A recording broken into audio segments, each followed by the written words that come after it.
This is one of the Amazing Monsters series. It's called Webfoot. When Mr. Grimm was fishing one morning, he caught something very strange. At first, Mr. Grimm thought he had caught a fish, but then he saw it had webbed feet and very big eyes.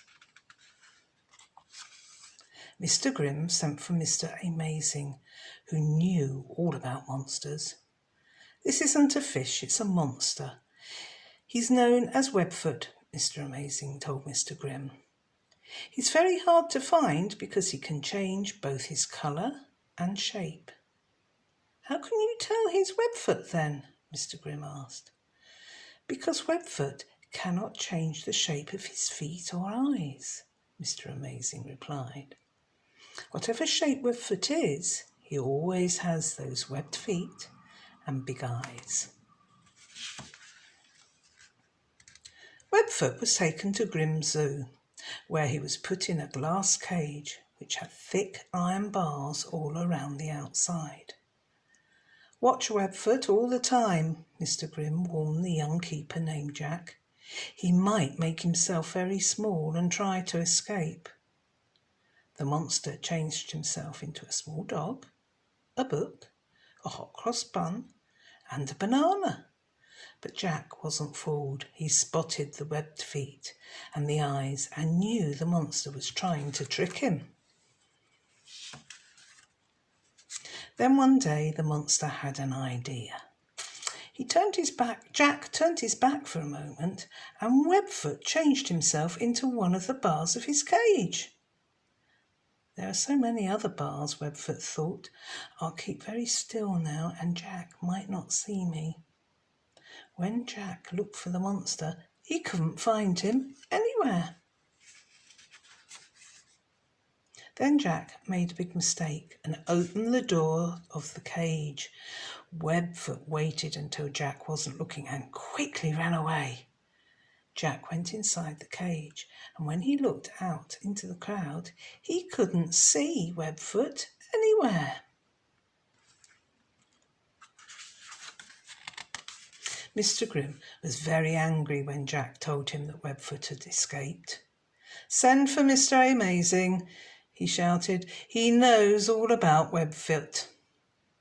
When Mr. Amazing came, Mr. Grimm offered him a large reward to help in the search for Webfoot. "All right, I will try and find him," Mr. Amazing agreed. "But I must warn you, it might take years." The two men didn't notice Webfoot was there watching them.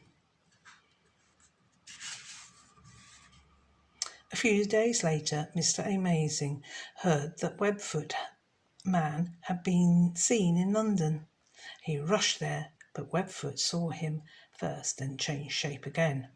Mr. Amazing couldn't spot Webfoot anywhere, so he hailed a taxi and went home. Mr. Amazing went to America when he heard that a web-footed Red Indian had been seen there. Webfoot saw him first and changed his shape. Mr. Amazing couldn't find Webfoot anywhere.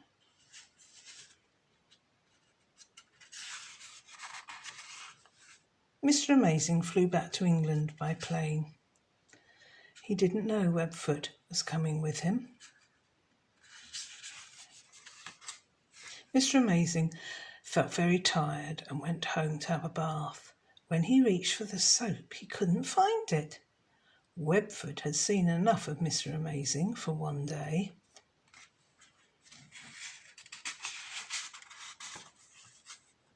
Next day, someone told Mr. Amazing that a web-footed soldier had been seen outside St. James's Palace. He rushed round there, but Webfoot saw him first. Mr. Amazing couldn't spot Webfoot anywhere. The following morning, Mr. Amazing heard that a web-footed horse had been seen at the races, but by the time he arrived, Webfoot had already changed his shape.